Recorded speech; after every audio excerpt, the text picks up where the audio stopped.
Welcome friends. इस video में हम बात करेंगे सैंपल साइज एस्टिमेशन की। इसमें दो सिचुएशंस होती हैं। एक वो जब हमें अपनी पॉपुलेशन का साइज नहीं पता होता, और एक वो जब हमें पॉपुलेशन का साइज पता होता है। तो हम स्टार्ट करते हैं कि जब हमारी पॉपुलेशन अननोन है, हमें नहीं पता कि हमारी जो ओवरऑल पॉपुलेशन है उसमें कितने नंबर्स हैं, या वो पॉपुलेशन जो है वो इनफाइनाइट है, बहुत ज़्यादा उसमें लोग मौजूद हैं, लेकिन हमें एग्जैक्ट उसका नंबर नहीं पता। तो उस वक्त हम सैंपल साइज को एस्टिमेट किस तरह से करते हैं। तो सबसे पहले यहाँ इसमें कॉकरेंस फार्मूला यूज किया जाता है। इससे हम स्टार्ट करते हैं। कॉकरेंस फार्मूला जो है वो स्क्रीन पे यहाँ पे ये लिखा हुआ है। एन नॉट जो है ये वो प्रोपोर्शन ऑफ पॉपुलेशन है जिसको हम सैंपल कह रहे हैं। तो हम एस्टिमेट करेंगे कि पूरी जो अननोन पॉपुलेशन है उसका एक प्रोपोर्शन जो है वो हम एस्टिमेट करते हैं, जिसको हम सैंपल के तौर पर यूज करते हैं। तो एन नॉट जो है ये रिप्रेजेंट कर रहा है उस प्रोपोर्शन को जो कि हम पॉपुलेशन से एस्टिमेट करेंगे। Z जो है ये डिजायर्ड कॉन्फिडेंस लेवल के ऊपर क्रिटिकल वैल्यू है, और ये मोस्टली 90% कॉन्फिडेंस लेवल लिया जाता है, 95% या 99%। ये तीन कॉन्फिडेंस लेवल जो हैं ये लिए जाते हैं, जिसमें से सोशल साइंसेज में 95% कॉन्फिडेंस लेवल जो है वो सबसे ज्यादा यूज होता है, और इसमें जो Z की वैल्यू होती है 1.96 होती है।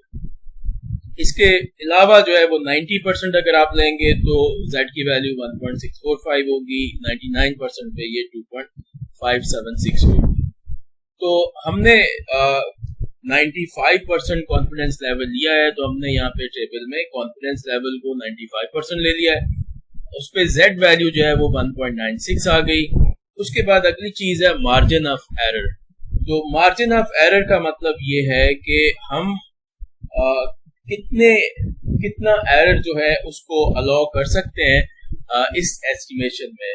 तो उसमें नॉर्मली 5% इसको भी लिया जाता है, लेकिन ये डिपेंड करता है रिसर्चर के ऊपर। अगर आप ये जो मार्जिन ऑफ एरर है इसको कम रखेंगे तो सैंपल साइज उसी हिसाब से बड़ा होता जाएगा, और अगर आप मार्जिन ऑफ एरर जो है उसको ज्यादा कर देंगे तो फिर सैंपल साइज छोटा हो जाएगा। लेकिन जो लार्जली यूज किया जाता है वो 5% मार्जिन ऑफ एरर जो है उसको लिया जाता है। आप इसको 4% भी ले सकते हैं, 3% भी ले सकते हैं, it is up to you. तो ये मार्जिन ऑफ एरर है, या आप इसको लेवल ऑफ प्रिसीजन भी कहेंगे, कि कितना एक्यूरेसी का लेवल जो है उस वो आप एक्सेप्ट करेंगे। तो ये डिपेंड करता है रिसर्चर के ऊपर। हम इसको 5% ले रहे हैं जो कि ज्यादातर यूज किया जाता है। तो मार्जिन ऑफ एरर को 0.05 ले लिया। इसके बाद P की वैल्यू है। P एस्टिमेटेड प्रोपोर्शन है पॉपुलेशन का जिसमें कोई सर्टेन कैरेक्टरिस्टिक या एट्रीब्यूट पाया जाता है, और ये वही एट्रीब्यूट या कैरेक्टरिस्टिक है जिसको हम अपनी रिसर्च में स्टडी करने जा रहे होते हैं। और Q जो है ये इसका कॉम्प्लीमेंट होता है, जिसको हम 1 माइनस P करके कैलकुलेट कर लेते हैं। तो P को हमने 0.5 ले लिया, और Q जो होगा उसको हम यहाँ पे लिखेंगे is equal to 1 minus P। P में हम इस सेल में जाके इसको सिलेक्ट कर लेंगे, और फिर एंटर प्रेस करने से ये इसकी वैल्यू आ जाएगी। क्योंकि P 0.5 था तो 1 माइनस P जो है वो भी 0.5 ही आ गया। P जो होता है वो किस तरह से लिया जाता है, उसके लिए एक एग्जांपल देखते हैं कि फॉर एग्जांपल हम स्टडी करना चाहते हैं कि हमारे जो स्टूडेंट्स हैं वो उनकी जो राइटिंग स्किल्स हैं उस पे चैट जीपीटी का क्या इम्पैक्ट आ रहा है जब वो चैट जीपीटी को यूज कर रहे हैं। अब हमारे पास जो स्टूडेंट्स हैं वो उनकी जो पॉपुलेशन है उसका एग्जैक्ट हमें नहीं पता, और ये बहुत बड़ा फिगर है जो कि एग्जैक्ट हम कैलकुलेट नहीं कर सकते। तो ओवरऑल पॉपुलेशन जो है वो हमारी अननोन है, लेकिन हम उसमें से एक प्रोपोर्शन पॉपुलेशन का जो है उसको हम एस्टिमेट करके सैंपल के तौर पर लेना चाहते हैं।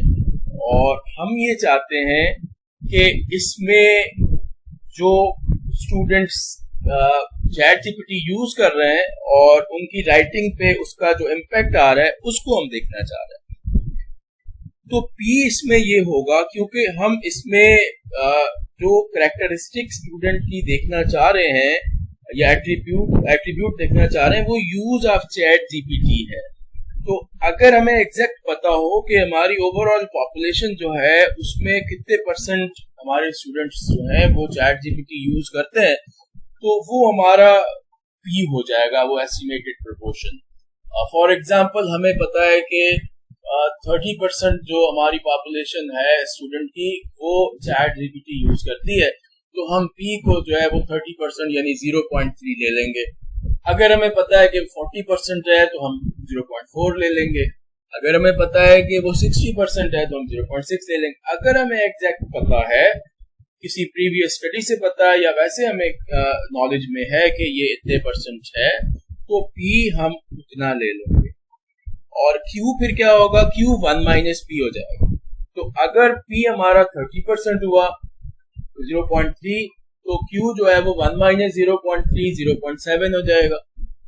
अगर P 0.4 हुआ तो Q 0.6 हो जाएगा and so on.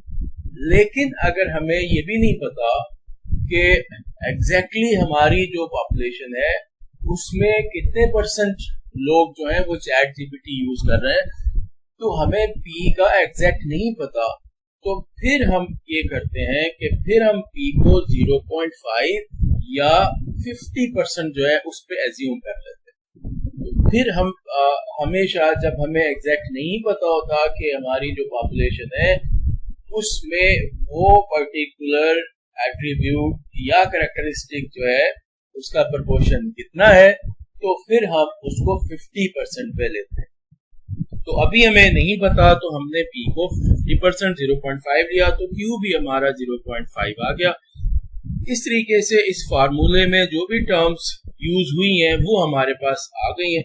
Margin of error जो है ये भी हमारे ऊपर डिपेंड करता है कि हम कितना लें। अभी जैसे हमने इसको 5% लिया है, हम इसको कम भी ले सकते हैं और इसको इससे ज्यादा लेना मुनासिब नहीं होगा, लेकिन अगर हम ज्यादा एक्यूरेसी लेना चाहें और उसमें हम इसको कम भी कर सकते हैं और जनरली ये 5% लिया जाता है। इसका मतलब क्या है, ये जो मार्जिन ऑफ एरर या E है, इसका मतलब ये है कि हमने ये जो एज्यूम किया है कि हमारी जो पॉपुलेशन है उसमें ये जो स्पेसिफिक कैरेक्टरिस्टिक या एट्रीब्यूट पाया जाता है, हमने इसको एज्यूम किया हुआ है कि 50% पॉपुलेशन जो है हमारी, जो 50% स्टूडेंट्स है हमारे, वो चैट जीपीटी यूज करते हैं। तो इसमें ऑब्वियसली ये एग्जैक्ट फिगर तो नहीं है, और जितना भी हमें पता हो, अगर हमें पता भी हो, किसी पुरानी स्टडी से भी पता चल रहा हो कि ये जो एट्रीब्यूट है ये कितने परसेंट पॉपुलेशन में पाया जाता है, तो वो भी बिल्कुल 100% एग्जैक्ट तो नहीं होगा, उसमें भी वेरिएशन होगी। तो हम कितने परसेंट वेरिएशन जो है उसको टॉलरेट करेंगे कि हमारा एस्टिमेटेड जो वैल्यू है प्रोपोर्शन का, हमने एस्टिमेट किया है 50%, और जो एग्जैक्ट प्रोपोर्शन होगा जो उसका पॉपुलेशन का जिसमें वो कैरेक्टरिस्टिक पाई जा रही होगी, तो इसमें कितना डिफरेंस जो है उसको हम टॉलरेट करेंगे, कितना डिफरेंस जो है इसको हम अलाउ करेंगे। तो हमने यहाँ पे कहा है कि हमारा मार्जिन ऑफ एरर 5% है, तो हम 5% वेरिएशन जो है उसको अलाउ कर रहे हैं। अगर हम इसमें 3% कर देंगे तो इसका मतलब है कि हम बहुत ज्यादा एक्यूरेसी चाह रहे हैं, सिर्फ 3% एरर को अलाउ कर रहे हैं, यानी कि जो हम एस्टिमेट करना, जो हमने ओवरऑल पॉपुलेशन में जो कैरेक्टरिस्टिक है उसको जो हमने एस्टिमेट किया है उसमें, और जो एग्जैक्ट कैरेक्टरिस्टिक की जो परसेंटेज है या प्रोपोर्शन है उस पॉपुलेशन में, उसमें सिर्फ हम 3% एरर को अलाउ कर रहे हैं, तो उस केस में हमारे पास प्रिसीजन ज्यादा होती जाएगी और एरर क्योंकि कम हो रहा है तो हमें हमारा जो सैंपल साइज है वो बड़ा होता जाएगा। तो अभी हम कैलकुलेट कर लेते हैं और फिर हम देखते हैं, इसको चेंज करके भी देखेंगे कि कितना हमारा सैंपल साइज जो है वो होगा अगर हम चेंज करेंगे मार्जिन ऑफ एरर। तो ये सामने कॉकरेंस फार्मूला लिखा हुआ है, इसको हम अप्लाई करेंगे। तो सबसे पहले हम यहाँ पे इट्स इक्वल टू लिखते हैं, उसके बाद ये न्यूमरेटर में हम पहले ब्रैकेट से स्टार्ट करते हैं और सबसे पहले है z स्क्वायर। तो z हमारा जो है उसकी वैल्यू 1.96 है। हमने इस सेल को क्लिक किया, फिर इसके ऊपर हमने स्क्वायर लगाना है, ये कैप लगाया, स्क्वायर लगाया, मल्टीप्लाइड बाय, तो उसमें हम स्टेरिक का साइन यूज करते हैं। फिर p की वैल्यू है तो हम इस सेल को यहाँ पे सिलेक्ट कर लेते हैं, फिर मल्टीप्लाई का साइन है, फिर स्टेरिक आ जाएगा, फिर q है तो ये q वाले सेल को हमने सिलेक्ट कर लिया और फिर हम ब्रैकेट क्लोज कर लेते हैं, तो न्यूमरेटर पूरा आ गया। फिर डिवाइडेड बाय e स्क्वायर, तो हमारे पास e जो है वो ये है, इसको हमने क्लिक किया, इस पे हमने कैप लगाया, फिर इसका स्क्वायर लिया और हम एंटर प्रेस करेंगे तो हमारे पास ये सैंपल साइज जो है वो आ जाएगा n0। ये 384.2 का सैंपल साइज जो है ये हमें लेना पड़ेगा अगर हम 95% कॉन्फिडेंस लेवल के साथ और हमारा मार्जिन ऑफ एरर 5% है और जो हम स्टडी करना चाह रहे हैं एट्रीब्यूट, वो हमने एस्टिमेट किया है कि 50% पॉपुलेशन में वो एट्रीब्यूट मौजूद है, तो हमें 384 का सैंपल साइज जो है वो लेना पड़ेगा। अब अगर हम फर्ज करें कि मार्जिन ऑफ एरर कम कर देते हैं, अगर हम कहते हैं कि 4% हमारा मार्जिन ऑफ एरर होगा, तो मैं इसको चेंज करता हूं, तो 0.5 की बजाय मैं इसको 0.4 कर रहा हूं और इसके बाद आप देखें तो हमें 600 का सैंपल साइज चाहिए। तो सैंपल साइज हमारा बढ़ गया है, जैसे हमने मार्जिन ऑफ एरर कम किया तो सैंपल साइज हमारा बढ़ गया है। और अब हम इसको चेंज कर देते हैं वापस उसी पे और अब हम देखते हैं कि फर्ज करें कि हम अपनी p की वैल्यू चेंज करते हैं। ये तो p की वैल्यू वो थी जिसपे हमें बिल्कुल आइडिया नहीं था कि वो पर्टिकुलर एट्रीब्यूट जो है वो कितने परसेंट पॉपुलेशन में मौजूद है, तो हमने इसको 50% लिया। सपोज हमें पता है और हमें पता है कि अबाउट 30% हमारी जो पॉपुलेशन है वो उसमें वो एट्रीब्यूट पाया जाता है, तो 30% के लिए हम इसको 0.3 कर देते हैं। तो 0.3 करने के बाद अब हम देखते हैं तो ये Q 0.7 आ गया और अब हमारा जो सैंपल साइज आया है वो 322 का आया। तो इस तरह से ये जो जनरली हम यूज करते हैं उसमें हमारा P 0.5 होता है, Q भी उतना ही आता है, मार्जिन ऑफ एरर को हम 5% ले रहे होते हैं, कॉन्फिडेंस लेवल हमारा 95% होता है और Z वैल्यू 1.96 होती है। तो इससे हमारा जो मिनिमम सैंपल साइज हमें रिक्वायर्ड होता है वो 384 का होता है।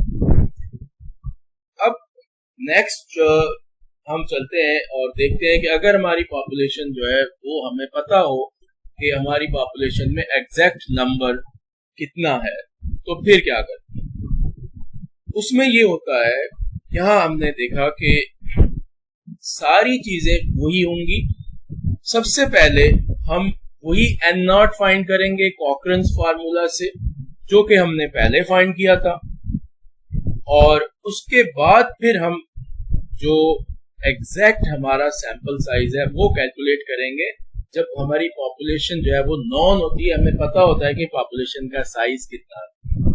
तो ये सारी चीजें वही हैं उस फार्मूले में, सिवाय इसके कि कैपिटल N जो है वो कैपिटल N हमारी नॉन पॉपुलेशन साइज है, और इस केस में हमने ये अज्यूम किया है कि हमारे पास जो पॉपुलेशन है वो 10,000 की है, तो हमने N को 10,000 लिया, और ये जो स्मॉल n है ये हमारा फिर सैंपल साइज होगा कि नॉन पॉपुलेशन का हमारा सैंपल साइज क्या आ रहा है।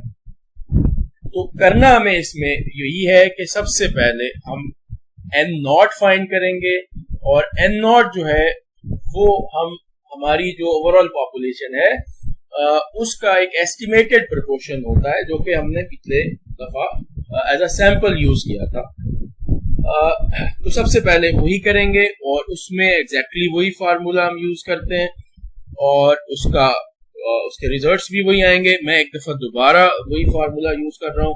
तो is equals to bracket start z square, तो ये 1.96 इसका स्क्वायर कर लिया, multiplied by b multiplied by q, bracket close, divided by e square. तो हमारा जो मार्जिन ऑफ एरर है ये हमने लिखा और इसका हमने स्कोर किया और हमारे पास 384.16 का वही हमारा जो सैंपल साइज है वो आ गया। अब n हमारा 10,000 है, हमें पता है कि हमारी जो पॉपुलेशन है वो 10,000 की है। तो पहले हमने n नॉट फाइंड किया और अब हम कॉकरेंस फार्मूला नॉन पॉपुलेशन का ये नीचे वाला जो है इसको हम यूज करेंगे और हम एग्जैक्ट जो है वो सैंपल साइज जो है उसको कैलकुलेट करेंगे। तो मैं दोबारा ये फार्मूला यूज कर रहा हूँ, नीचे वाला फार्मूला यूज कर रहा हूँ आप n के लिए। तो is equal to bracket start, पहले n नॉट आएगा, n नॉट जो अभी हमने कैलकुलेट किया है ये आ गया, मल्टीप्लाइड बाय स्टेरिक साइन आ गया, n कैपिटल N जो कि ये 10,000 है वो ले लिया, ब्रैकेट को क्लोज कर देते हैं, फिर डिवाइडेड बाय n नॉट हमारा वही जो हमने पहले कैलकुलेट किया हुआ है। तो इसको मैं फिर ब्रैकेट स्टार्ट करता हूं और n नॉट ले लेता हूं, n नॉट की वैल्यू n नॉट के सेल में जाके क्लिक किया, ये n नॉट आ गया, प्लस इसके बाद है n माइनस 1। तो n माइनस 1 जो है इसके लिए ब्रैकेट फिर स्टार्ट करते हैं और n जो है इस सेल को क्लिक करते हैं -1, उसके बाद हम ब्रैकेट क्लोज करते हैं और उसके बाद एक और ब्रैकेट क्लोज करना पड़ेगा। जब ये ब्लैक वाला ब्रैकेट आ जाएगा फिर हम एंटर प्रेस करेंगे तो हमें 370 का जो है वो एग्जैक्ट सैंपल साइज इसमें चाहिए। अगर हमारी जो पॉपुलेशन है उसमें 10,000 पीपल हैं, 10,000 इंडिविजुअल्स हैं, तो हमें 370 का सैंपल साइज चाहिए होगा। अब अगर हम इसको चेंज करते हैं 10,000 की बजाय मैं इसको 20,000 करता हूं, तो आप इसको 20,000 करके एंटर प्रेस करें तो आपका सैंपल साइज जो है वो 377 का हो गया। तो जैसे पॉपुलेशन का साइज बढ़ा तो हमारा सैंपल साइज जो है वो भी बढ़ गया है। तो जैसे जैसे आपकी पॉपुलेशन जो है उसका साइज बढ़ेगा तो पॉपुलेशन साइज सैंपल साइज बढ़ता जाएगा। इसी तरह से अगर पॉपुलेशन का साइज कम होगा तो सैंपल साइज कम होगा। तो ये था, अगर हमें पॉपुलेशन का साइज पता हो तो फिर कॉकरेंस फार्मूला जो है उससे एग्जैक्ट सैंपल साइज कैसे कैलकुलेट किया जाता है। ये फार्मूला जो है ये थोड़ा सा लेंथी है क्योंकि इसमें पहले नॉट फाइंड करना पड़ता है, उसके बाद फिर एक सेकंड फार्मूला हम यूज करते हैं और फिर जाके हमें पता चलता है कि एग्जैक्ट सैंपल साइज हमारा कितना होगा। तो नॉन पॉपुलेशन के लिए इसका एक ऑल्टरनेट फार्मूला यूज किया जाता है जो कि ज्यादा सिंपल है और उससे भी हम अपना सैंपल साइज कैलकुलेट कर सकते हैं और वो है सॉल्वेंस फार्मूला।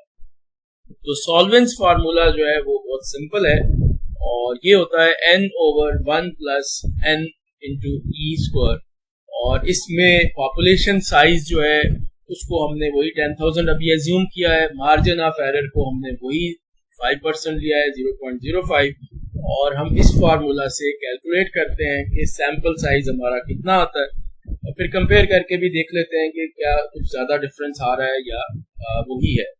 तो इसको हम करते हैं, तो इज इक्वल टू हमने स्टार्ट किया इज इक्वल टू से और n जो है वो हमारा 10,000 है, तो हमने 10,000 जो है उस वाले सेल को क्लिक किया और फिर डिवाइडेड बाय नीचे जो है वो दो टर्म्स है, हम ब्रैकेट ले लेते हैं, ब्रैकेट से स्टार्ट किया, पहले 1 आएगा फिर प्लस फिर आएगा n, तो वापस इसी सेल को हमने क्लिक कर दिया, मल्टीप्लाइड बाय स्टेरिक साइन आ गया, ई स्क्वायर को ई वाले सेल को क्लिक किया और फिर इसके ऊपर हमने स्क्वायर लगाया और फिर हम ब्रैकेट को क्लोज कर लेते हैं और फिर हम एंटर प्रेस करते हैं, तो हमें सैंपल साइज मिल रहा है 384.6 का। तो अगर हमारा पॉपुलेशन साइज जो है वो 10,000 हो तो सैंपल साइज हमें 384 का लेना होगा अकॉर्डिंग टू सॉल्वेंस फार्मूला। और हमने जो कॉकरेंस फार्मूला से इसकी कैलकुलेशन की थी उसको मैं एक दफा वापस, ये मैंने 20,000 कर दिया था, मैं इसको 10,000 करके देखता हूँ। तो इस केस में हमें 370 का सैंपल साइज लेना है। तो 370 है और यहाँ पे 384 है, कोई बहुत बड़ा डिफरेंस नहीं है, तकरीबन 14-15 जो का नंबर का डिफरेंस है। तो अगर हम कॉकरेंस फार्मूला यूज करना चाहें तो कॉकरेंस फार्मूला जो है वो यूज कर सकते हैं। अगर हम फॉर सिंप्लिसिटी सॉल्वेंस फार्मूला यूज करना चाहें फॉर नॉन पॉपुलेशन, तो फॉर सॉल्वेंस फार्मूला जो है उसकी कैलकुलेशन इजी है, उसको हम इस तरीके से कैलकुलेट करते हैं। अगर मैं इसको 10,000 की बजाय 20,000 करके देखता हूँ, तो इसको मैंने 2 किया और एंटर प्रेस किया, तो अभी हमें 392 का सैंपल साइज जो है वो रिक्वायर्ड है। तो कोई बहुत बड़ा डिफरेंस जो है इसमें नहीं है। अभी यहाँ 392 है, इसको भी एक दफा वापस चेक करते हैं 20,000 पे करके, और ये हमने इसको 20,000 पे किया तो यहाँ 377 है, 377 और सॉल्वेंस में ये 392 है। तो वही तकरीबन 15 का नंबर जो है उसका डिफरेंस आ रहा है। तो ये आपकी चॉइस पे है कि आप इनमें से कोई भी यूज कर लें। अगर हमारी पॉपुलेशन अननोन है तो उसमें फिर हम कॉकरेंस फार्मूला जो है वो जो पहले मैंने यहाँ पे बताया वो करते हैं, और इसमें हम एन नॉट, ये एक एस्टिमेटेड प्रोपोर्शन जो है वो लेते हैं, निकालते हैं और उसको हम सैंपल के तौर पर यूज करते हैं। ये सैंपल साइज एस्टिमेशन की आज की वीडियो थी। उम्मीद है आपको ये चीज समझ में आ गई होगी। Thank you, Allah Hafiz.